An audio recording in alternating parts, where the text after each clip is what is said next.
Hello everyone, welcome to Zexus development. In this video, we are going to install a restaurant MLO into our FiveM server. So without any further ado, let's get to the installation process. So this is the MLO which we are going to install into FiveM server. I'll put the link in the description below. You just need to click on this download button and download the MLO.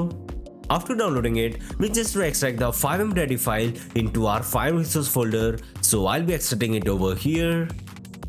Just like this. If you want, you can rename the file over here, so I'll be keeping it default for now. So that's it for the installation part. Now let's start the server. So we are in a server now, and this is the restaurant which we just installed into our FiveM server over here. And this is the location of the restaurant over here, as you can see. So now let's get inside the restaurant. And this is the outer side of the restaurant over here, as you can see. These are the area where you can sit inside the restaurant, and over here this is a counter room,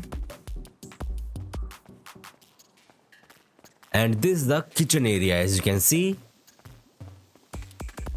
Now let's go over there. Okay, this is the washroom inside the restaurant, as you can see. So yes guys, that's it for today's video. I hope you enjoyed the video. If you enjoyed the video, make sure to like the video and subscribe to the channel for more videos related to FiveM development. Goodbye.